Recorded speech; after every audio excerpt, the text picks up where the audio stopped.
और इस बीच बाइडेन पहुंच गए और ये तस्वीरें, सीधी तस्वीरें But I'll be happy to talk to you guys when I get back. Or how many are you coming? They're there. Do you have any message? I know. Do you have any message for Vladimir Putin? President, how concerned are you about the threat of chemical warfare right now, that Russia will use chemical weapons? How high is that threat? I think it's a real threat. It's present. It's a president. Present.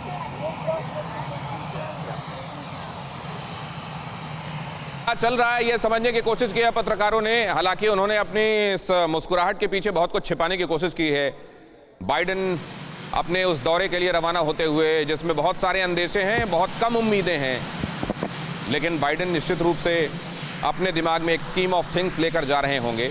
और white house से निकलकर रवाना होने के पहले वहाँ पत्रकारों के पास एक ब्रीफ स्टे उनका, बहुत थोड़ी देर के लिए वो रुके और उन्होंने जो कहा, क्या उसमें से कुछ ऐसा है जो मीनिंगफुल है और जिससे कुछ सब्सटेंशियल निकलता है? बहुत जल्द हमारे साथ हमारे संवाददाता विवेक वाजपेयी बल्कि जुड़ चुके हैं हमारे साथ और उनके साथ हम बातचीत करेंगे। कुछ ऐसा कहा क्या जो मैंने मिस कर दिया? विवेक, उन्होंने कुछ खास कहा क्या?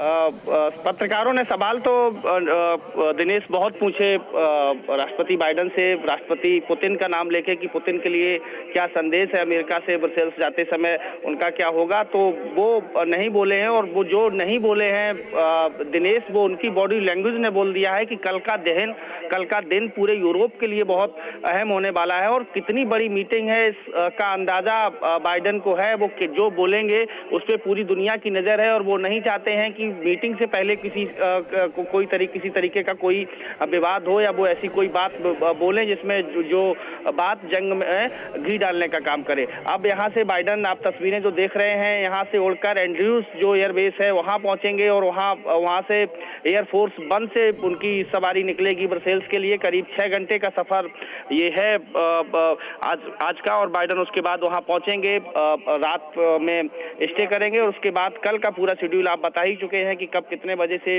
मीटिंग है और कितने बजे प्रेस कॉन्फ्रेंस है।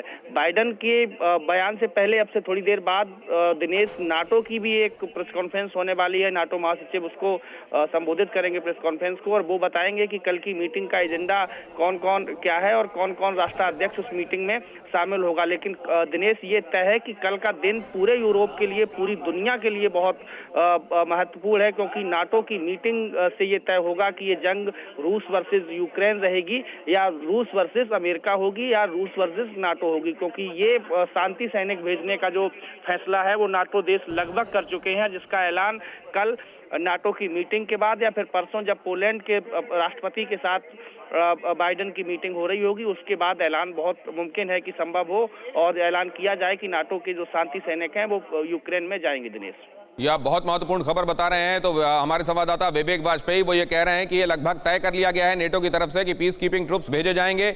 यहाँ उन्होंने ये भी बताया कि जब बाइडेन वहां से रवाना हो रहे हैं उनके जहन में क्या कुछ है। पीस कीपिंग ट्रुप्स नेटो ने तय कर लिया है सिवाज सर, अगर ऐसा है तो फिर टकराव इनएविटेबल है सर।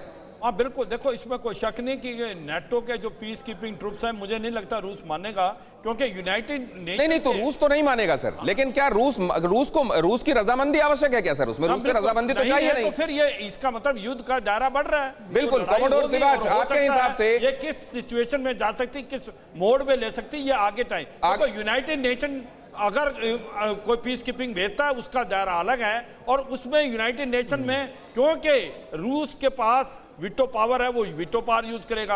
अब जो नाटो भेज रहा है ये पीस कीपिंग, इससे तो मुझे लगता है इस युद्ध का दायरा बढ़ जाएगा। सवाल ये है सर, 10,000 सैनिक यूक्रेन के बॉर्डर पर स्टैंड बाय खड़े हुए हैं, मतलब ये है कि लगभग तय कर लिया गया है। इसका मतलब ये है कि अब आगे ये तनाव और एस्केलेशन की तरफ जा रहा है। कमोडोर सिवाज, ये देखिए, है तो पहले तो कोई आप एक तरह से पोस्टरिंग देख सकते हैं, एक थ्रेट इन बीइंग देख सकते हैं कि भी ऐसा जो है थ्रेट जो दिया जा रहा है, पोस्टरिंग की जा रही है। वो लड़ाई के समय ऐसा होता है कि पोस्टरिंग होती है, लेकिन अगर ऐसा हुआ और यहाँ पर जो है वो एडमेंट हैं कि उनके जो है पीस कीपर्स पोलैंड के अंदर आएँ, तो उसके बाद तो इसका लड़ाई का दायरा डेफिनेटली बढ़ेगा।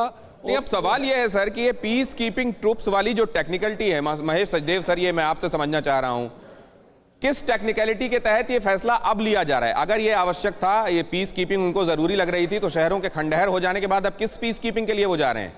और अगर इससे सिर्फ तनाव बढ़ने वाला है तो इस समय अब उनका ये फैसला क्यों है?